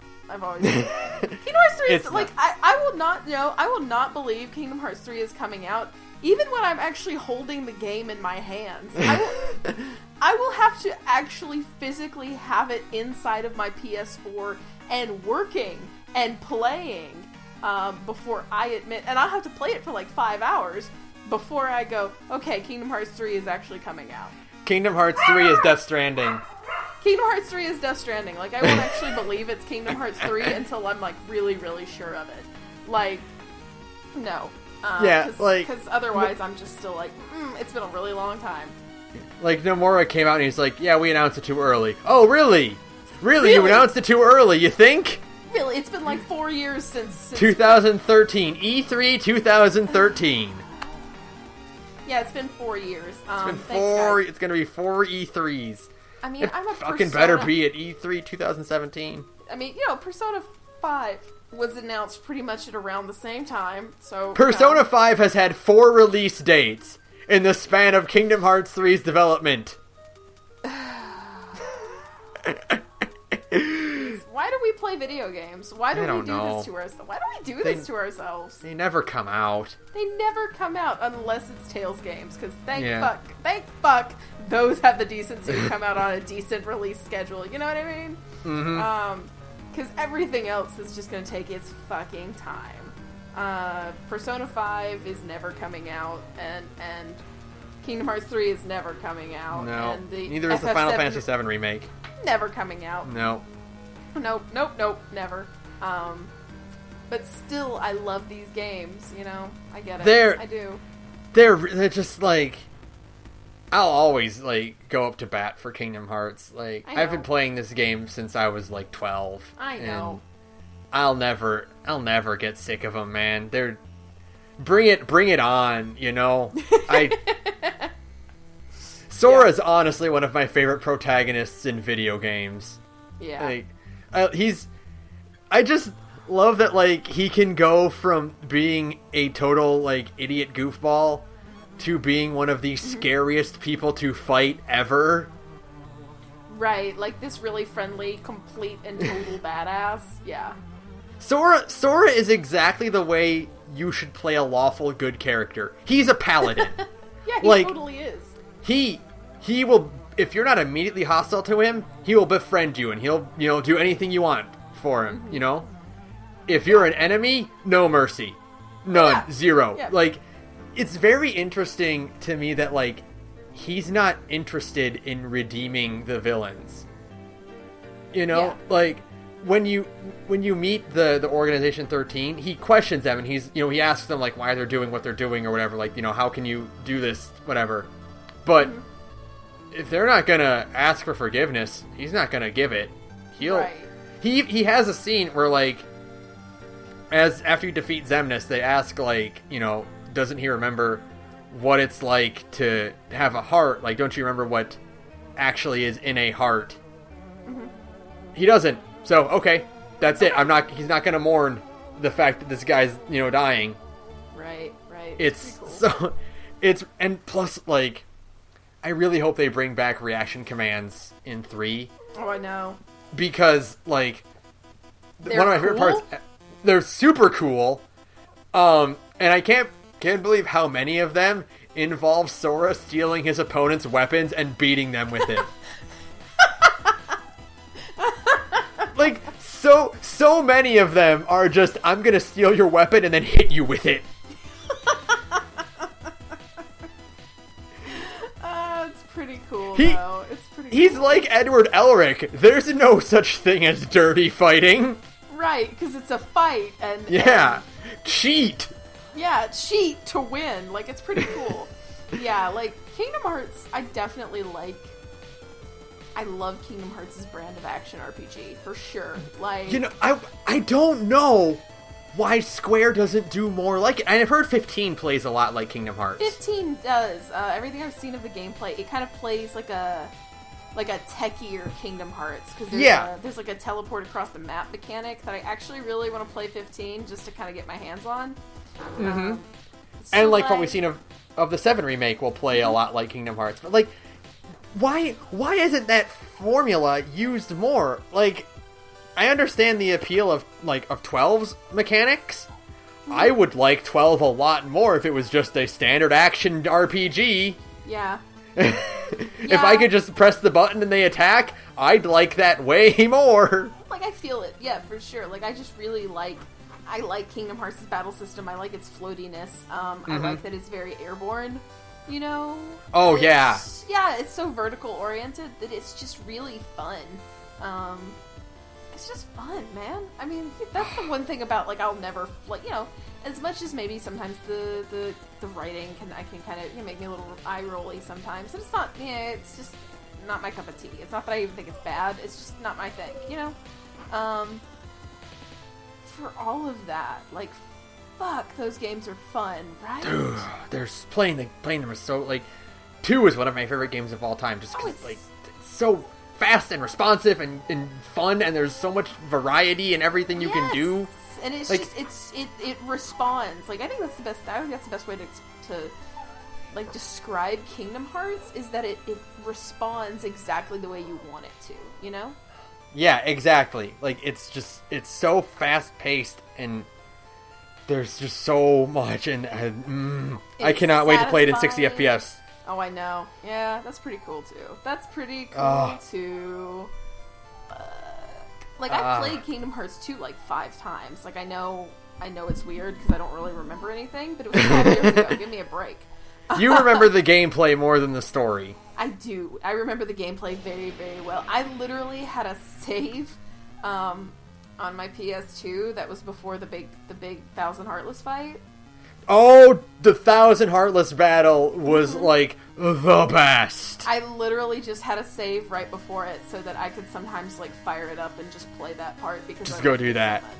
Oh, You know? It's so good. Because it's like for one, it's a Kingdom Hearts Muso game. Yeah. That's like all the that's 1,000 Heartless pretty parts. much what it is. That's exactly what it is. It's just a Kingdom Hearts Muso game. And frankly, there's enough characters in Kingdom Hearts that I don't understand why they haven't made a Muso game yet. Dude, I would I know. I would play the shit out of that. No. Like frankly, not even so that, would like I. even like a Final Fantasy Muso that has Sora and Riku in it. That's Dissidia. Oh, okay. Dissidia is kind of a Muso game, I think. No, Dissidia's like a weird fighting thing. Oh, dang. But, that sucks. But that is getting a PS4 port, I think, so that'll be pretty cool. Is it finally? Yeah. Okay, well, that's good for it. I just really would play the shit out of it. Even as somebody who doesn't play Kingdom Hearts, if they were like Kingdom Hearts Muso, I'm like, I'm there. Yeah, I'd be in. Yep. Yeah, I would just, throw a bunch of Heartless on the field, and you just cut through them, and it's and you simple. You get to pick. They've got enough playable characters that it would be interesting, you know? Yeah, for sure. Like, sign my ass up. Yeah. Because the games are fun, like, for sure. They are just fun. They are just fun. Oh my god. You know? Like, they just play so well, and they make you feel cool, and they're bright and sparkly, and they have good sound effects. Yeah. Okay, I want to just talk about, like, I think Kingdom Hearts has the best menu sound effects in any game ever. I don't feel it. I don't know what it is, but just like the clicking and the whooshing sounds. They have one whenever you like equip an ability. Yeah. Like a really satisfying like click noise plays, and it's the best. Sound design is so important. I think we could maybe do a whole podcast trying to describe our favorite like weirdo menu sounds. That would be really boring, but I feel like I literally feel like you and I could have like an hour and a half long conversation about video game sound effects. We'll spend 40 minutes trying to vocalize the Yoshi sound from Super Mario World. Yeah, no, it's so good. We probably could do a whole podcast about that now that I think about it. But yeah, man, Kingdom Hearts is just like, it's kind of mastered the art of being just like really, really like a sluts machine, you know? Like a sluts machine plays all the right noises to let you know that you've done good, that you did a good, like I was saying the other night. Kingdom Hearts is really good about letting you know you did a good by like visual cues and sound cues and what's happening on screen and all these little things, and the reward is just like, yeah, this is awesome, I'm gonna keep doing this forever. It's like crack, you know? They're rock solid games, all of them. The only one I would say that is not is Chain of Memories. 1. Well, one has not aged well. It's a rock solid game, but going from 2 and 3D back to 1 is rough. Yeah. Because 1 has really shitty jumping mechanics and 1 has a really, really bad camera. Yeah, but 2 is so fucking solid. I mean, if you never played another Kingdom Hearts game except 2, you honestly as good. I mean, you know, like if you just wanted to play like a good, like action RPG and not play any of the others, you know, you just want to like get your fix, you know, kind of like scratch that itch. Yeah. You really can't go wrong with Kingdom Hearts 2. Yeah, no. You know? You really... If you don't care about the story, then yeah, you can just play 2, and 2 has rock-solid gameplay. And lots of different, like, unique areas and little, all the little gameplay gimmicks in each area is really fun, This is something I noticed, like, after, like, playing it recently on the PS3, like, there are so many mini-games in Kingdom Hearts 2. Oh my god. And just I would honestly just play a whole game of the Tron world. Oh, man. Mm-hmm. See, you should play 3D because you go to Tron Legacy World, and it's just like, oh, it's so cool. It's so cool. Video game Jeff Bridges is kind of funny, too. It's the dude, but he's in a Kingdom Hearts game. I know. It's really weird. I can't wait. I hope they up-res the models even more for the PS4, because I want to see photorealistic Jeff Bridges, or Jeffrey Rush, and Johnny Depp and Orlando Bloom. Next to Pete. Yeah. Oh, yeah. It just, like... That cognitive dissonance is so powerful that you feel like you need to, like, sit down, you know what I mean? I love it, because, like...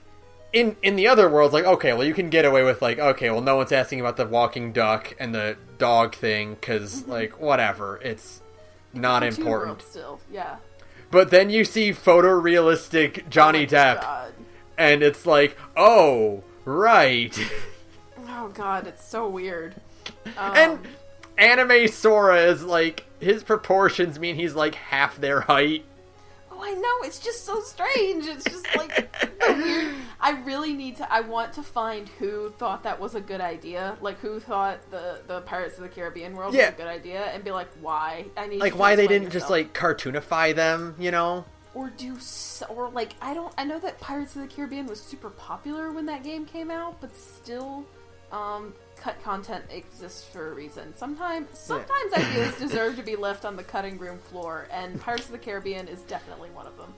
I'm just like, I think it was like, because one of the big appeals of Kingdom Hearts is that, like, hey, we got the original Disney voice actors to be their characters again. Mm-hmm. And, well, if you couldn't do that for the live-action movie, well, just make it look like them at least. That's really weird, yeah. Although, that's not Jack Skellington's original voice actor. No, ironically, none of the Pirates...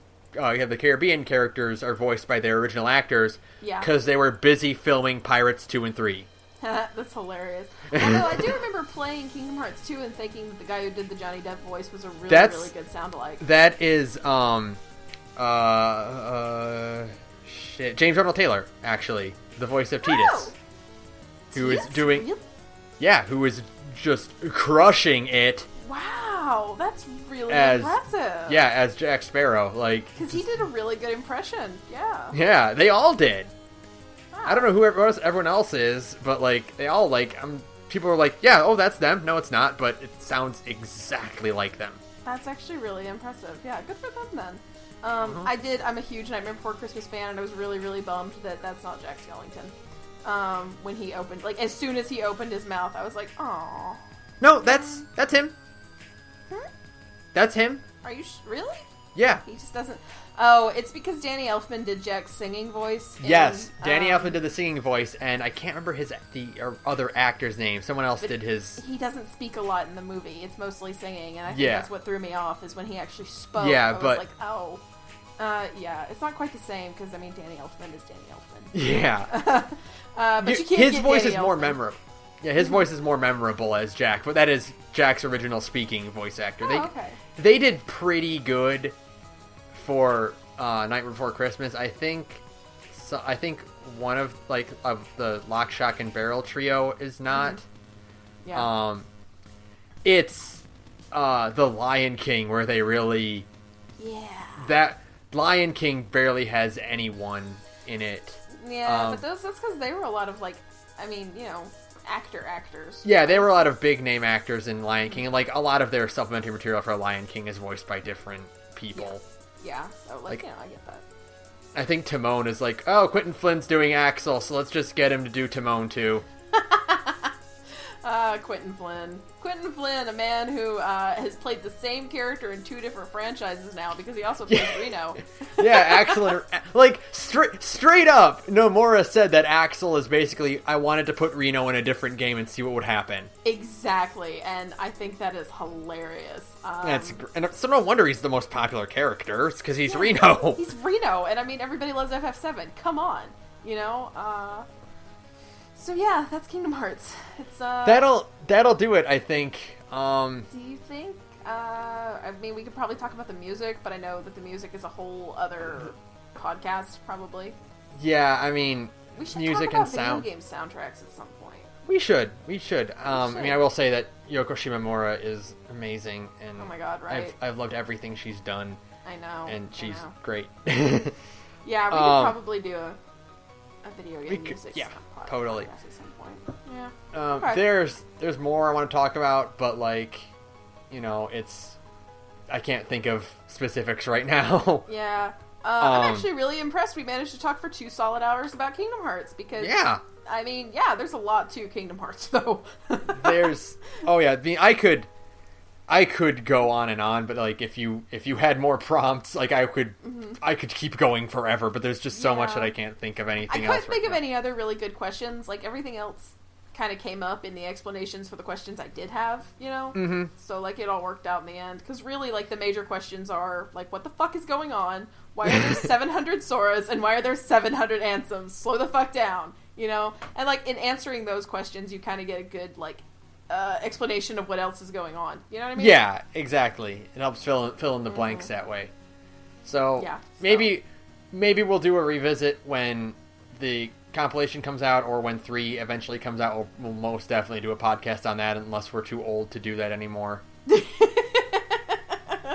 We'll be like 70 years old in like a retirement home, and we'll be like, get the podcasting material out. We gotta talk about Kingdom Hearts 3. Right. Like, you know? Nomura, Leonard Nimoy died, okay? And Corey Burton doesn't have long, okay? Chris, you gotta record their lines before all of them die.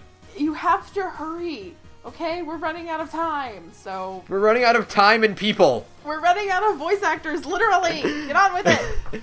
So, the older Disney movies, we're going to lose those characters! Oh my god. Get on it! Hurry it up, Jesus Christ!